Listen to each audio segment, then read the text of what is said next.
So what are the implications for you for survivors care? As you heard in the introduction, I actually started out in pediatrics. I'm a developmental psychologist by training, so one of my interests over time has always been when in the course of someone's life course they develop these diseases we call cancer and what the impact of that is. So I started in pediatrics, and I've been working my way up through the developmental continuum, and I've told my colleagues at NCI when I leave this job, I'll go back and retool in geriatric psycho-oncology because that's the growth industry. Terrible play on words, but it is where we're all headed. But one of the things that I noticed when I shifted from the pediatric clinic to the adult clinic is that care was very different. So these next couple of points I'm going to make is really what I learned when I moved from pediatric oncology to adult oncology. First, in pediatrics, we were always paying attention to developmental lifespan issues. So if you had a 3-year-old that you were caring for Wilms tumor, you were always worried about what are these treatment effects going to be down the road for this young individual who is growing and maturing. And we somehow used to think, well, gee, we don't grow and develop after 18. Fortunately for all of us, that's not true. You can still do a few dendrites up there if you go take second languages or learn to drive a cab in London, I think somebody told me,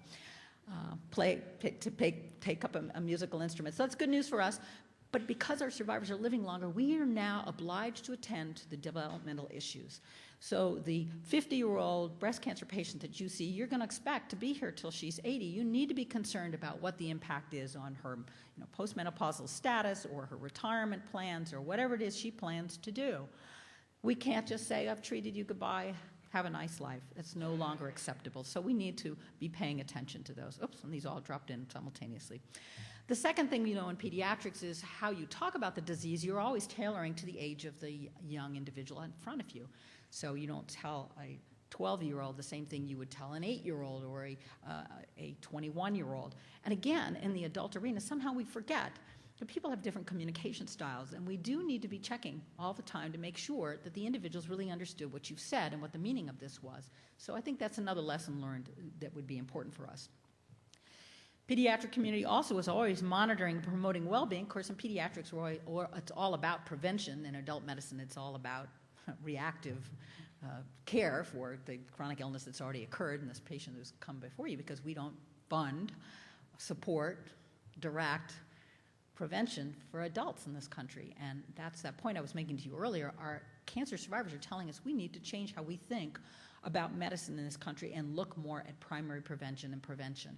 So looking at that is going to be key. And then we need to address the needs of family and caregivers. We would never treat the child outside the context of the family. The parents, the siblings, sometimes the relatives are also cared for. We somehow think that once you're adult, all those people get left behind. They don't. Your adult patients come in and they want to know, how am I going to tell my 8-year-old about my illness?